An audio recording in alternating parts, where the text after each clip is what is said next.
Hello, I am Ansley Moat, and it's going to be my reader profile presentation.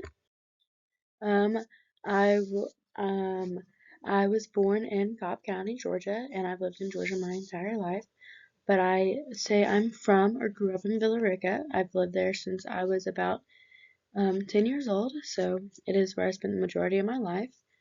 And I graduated from Villa Rica High School in 2024, and I've been in the Carroll County school system since about second grade.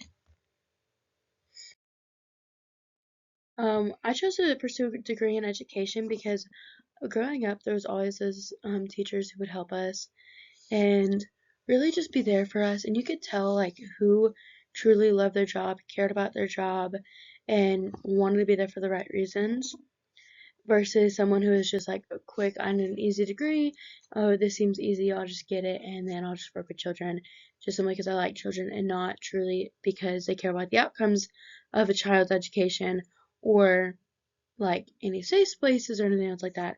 So I truly wanted to pursue a degree in education and make sure that every single student has a safe place to go, no matter what's going on at home, no matter who they're currently living with or anything else.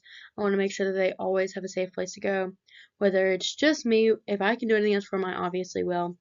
And I also wanted to make sure that I can leave an effect on lasting generations and allow them to be better readers and mathematicians. And it's just so cool to see how like quickly a child's like light bulb can go off when they truly understand something.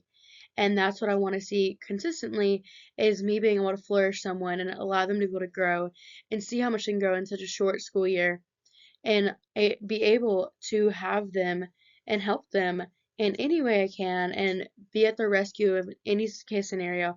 I always want to be that teacher that students come back to, even when they're not in their class, when they've gotten older, and so on and so forth. I want to be the teacher that they remember for just how much care I put into my work. And I really want to focus on the quiet kids because a lot of times the quiet kids do get left behind. And so I want to be able to focus on them and make sure they're truly understanding the content. So that way they don't just get skipped along and they miss out on so much material just simply because they were quiet and or either scared to speak, felt nervous, or just didn't like speaking in general. I just want to make sure that they truly understand the different concepts because I think that's very important on the why I chose to be a teacher and an educator because I think education is so important and it helps people so much in the long run. My memories of how I taught to read, of how I was taught how to read. Um, when I was figuring this out, all I really remember is like learning the alphabet, then immediately going to sight words. I don't really remember anything else in the middle or in between. It was just immediate back to back. So I don't really remember learning phonics. And I will say like this is made me struggle further down in life. Yes, I've learned the letter sounds for the most part and can understand different things, but not understanding the different rules even because that has been like a big thing even like with me spelling currently is I will misspell words simply because I don't remember the rules, I was never taught the rules thoroughly to make them stick with me, or I just don't understand why a letter makes the sound it does in a certain word. And then the English language is still very difficult because it's so complex when it comes to all that.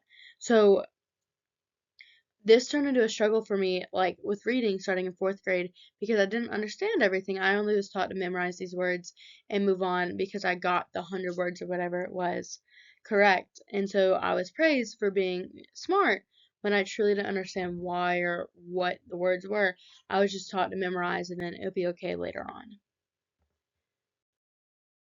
Um, since I do not remember much of my phonics or anything else or the rules, I want to make sure that the students feel confident and understand the blending rules, the heart words, the sight words, all of it. I want to make sure they understand why the letters have different sounds, like vowels can have different sounds, and what makes them say the different sounds. What are the rules that are go along with it? Because this will help them so much in the long run, not only with just spelling, but also being able to comprehend different things because they're understanding the tense that a word is in. Just like read and read are the same word, but they have very different contexts most of the time. So I want to make sure that they understand and have a solid foundation That way they understand further on and have the main goal of reading, which is comprehension, and that come easy to them because they understand the words that they're reading and the style that they're presented in. This was my reader profile presentation.